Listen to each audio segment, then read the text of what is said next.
bi doon wax nee na dañ leen jox sommation m'excusez un peu ma génnee la sommation ma ne la sommation bi baaxul je vais vous démontrer pourquoi baaxul mais mu fekkee ne c'est signé par un élément de la DSCOS fii dafa def demande de régularisation mu ne comme suite à la lettre visée en référence je vous transmets 6 juin pour l'étude observation et avis copie du dossier par lequel l'église Pentecôte du Sénégal sollicite la régularisation par voie de bail de la parcelle de terrain 6 à Grand Yoff d'une superficie de 622 mètres carrés environ, liséré en rouge sur l'extrait. Dégg ngeen loolu. Maintenant je vais vous montrer comment que c'est faux. Naka ngay defee régularisation te yow nekkoo ci place bi. Avant de régulariser, il faut être sur le lieu. Ça c'est le minimum. Foo dégg régularisation rek c'est parce que yaa ngi sur place mais yow nga ñëw di xool pour am régularisation te nekkoo fa inspecteur bu ñu yóbbuwoon bu ñu yónnoon pour mu ñëw xoolee li mu tontu parce qu'ils ont envoyé un inspecteur des impôts pour mu ñëw def visite de terrain pour joxe la réponse. Suite à votre lettre citée en référence, je vous transmets un plan en 4 exemplaires figurant en liséré rouge la parcelle sollicitée par l'église Pentecôte du Sénégal. Mu ne la visite des lieux a permis de constater l'installation d'étal pour la vente de viande de porc. Donc am lu fi nekk lan la le marché de Bignona. Mais comment ça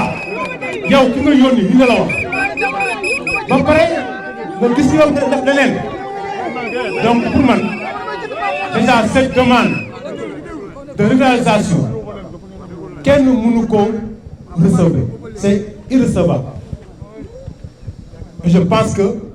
lii leer na maintenant pourquoi DSCOS seen sommation bi baaxul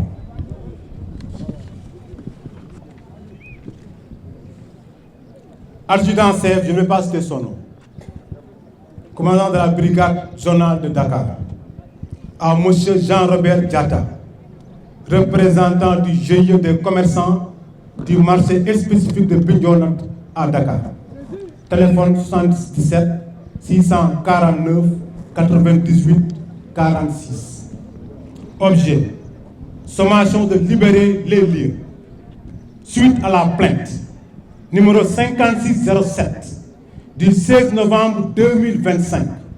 un transport effectué en date du 3 mars 2026 nous a permis de constater que vous avez occupé sans droit ni titre foncier numéro 20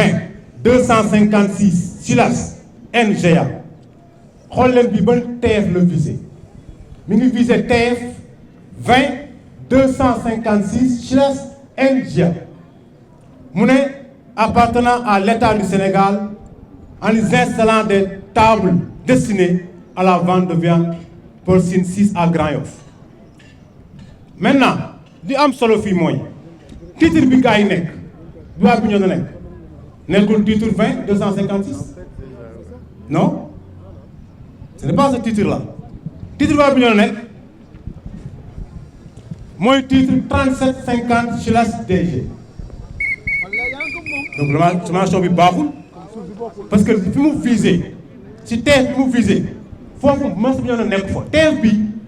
mooy l'ancien TF bu zone de captage yëpp moom la visé te fii am na TF à part parce que ils ne maîtrisent pas leur sujet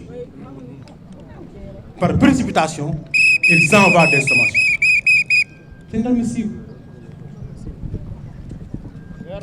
beneen bi nga ñëw xaar yàlla si benn surface bu 7322 mètres carrés ñu bëgg a génne 22 familles ñu ko def plus de 55 ans est-ce que nit mun na ko nangu? C'est pas possible. te Grand Yoff amul fakk dëkk sunu kër yëpp sunu baay yi sunu maam yi sunu yaay yi ñoo ko jënd jox ñu ko te kër bu si nekk am na acte de vente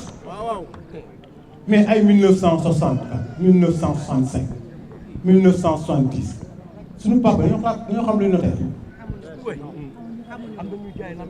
mais tey am ko am un titre foncier ñëw ne dafa bëgg a déloger 56 familles mënuñu ko accepter état civil bu Grand Yoff état civil bu Grand Yoff tey ñun bi ñuy ñëw Grand Yoff ñu ñëpp fi lañu juddoo fi lañu déclaré état civil bi tey daa am ku ñu koy xëccoo te ki koy xëccoo mi ngi am benn surface de 88 mètres carrés mais même le code de l'urbanisme dafa ne une superficie de 88 mètres carrés mënu la fa def dara kenn mënu ko attribuer ça c'est la loi dans le code de l'urbanisme. Maintenant li mu bëgg a def mooy mi ngi demander régularisation pour espace bu Descos Descos toujours Descos la Descos nous fatigue et nous étouffe la Descos nous fatigue et nous étouffe tey ñu ngi tabax état civil bu Grand Yoff depuis 6 mois mënuñu ko yëkkati boo liggéeyee 2 jours Descos arrêté ko 15 jours nga liggéey 2 jours arrêté ko 15 jours parce que nee nañ waa ji daa war a tabax waa ji même mu waree tabax yoon may ko mu tabax parce que la superficie qu'il occupe kenn mayewu si nga tabax fa daal naka la ñuy def démb dama dem pour dindi li fa waa ji def yëpp j'ai tout enlevé ñu woow mais agent di leen menacé ne leen comme waa ji tabaxul dañuy bloqué état civil bi. J'interpelle officiellement le président de la République et son premier ministre. Grand Yoff a une situation foncière très délicate. Et nous voulons que vous veniez nous accompagner pour qu'on puisse gagner ce combat, reprendre nos terres, reprendre nos maisons.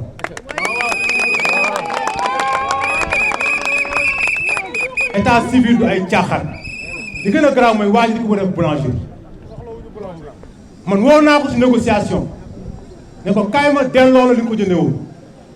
il avait acheté à 43 millions je vais parler à cette époque avec le conseil municipal de Grand Yoff ne leen maintenant nañ ko delloo 43 millions warul perte xaalisam ñu d'accord son avocat est venu pour ñu dire comme daa jëloon ay matériel boulangerie da ngay fayaale matériel boulangerie bi. Maintenant ñu ngi dugal annulation bail bi ñu ngi demande État du Sénégal mu dimbali ñu mu annuler bail boobu parce que Grand Yoff a une densité minimum de 470 000 habitants environ on n'a qu'un seul centre de santé centre d'état civil ñu ngi xeex am yeneen 3 états civils secondaires amul ci régul ñu ngi ñaan ngeen bàyyi ñu état civil bi parce que dañ ko soxla dañ ko séddee.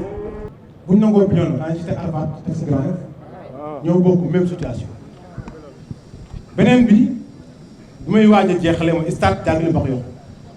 SN HLM moom it daf ñoo fàtt trop SN HLM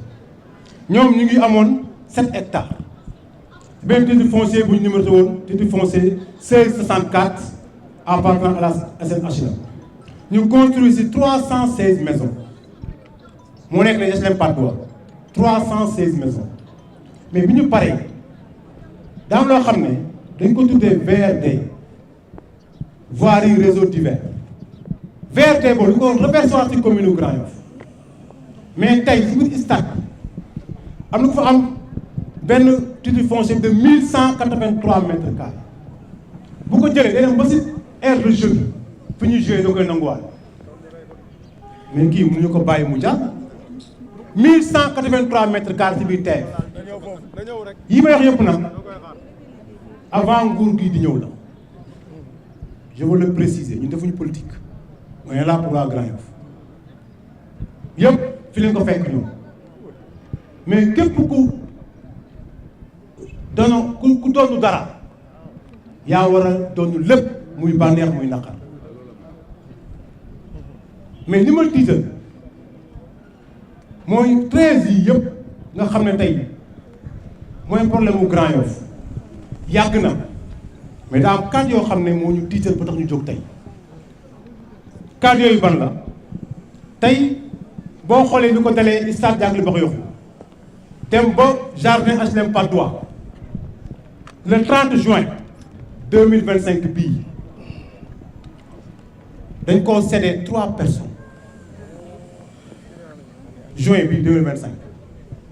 ça c'est l'état actuel ce nouveau régime là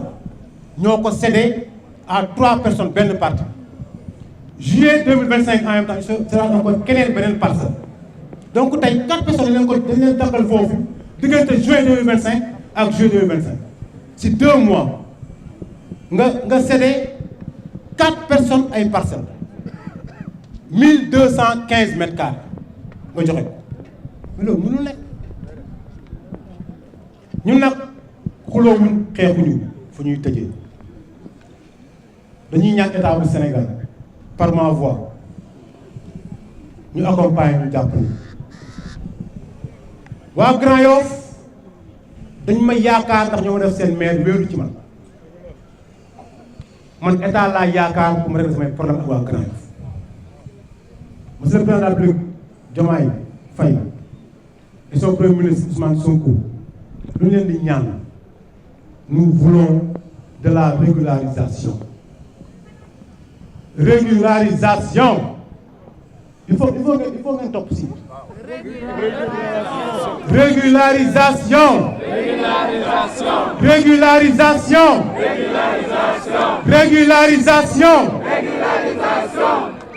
foofu la Grand Yoff soxla tey parce que suñu kër yu bëri acte de vente la amul TF amul ay boobu lu ñu soxla tey mooy état dimbali ñu ba ni mu defal suñu lion yi suñu jàmbaar yi suñu gaynde yi nga xam ne dañoo xeex benn Coupe d'Afrique li leen jox mais fi ñu leen jox des na xanaa nañ jël ñii di xëccoo yóbbu leen fa joxuñ suñu kayitu kër ñu ngi sant ñëpp ñu ngi gërëm ñëpp di ñaan yàlla may ñu ndam wasalaam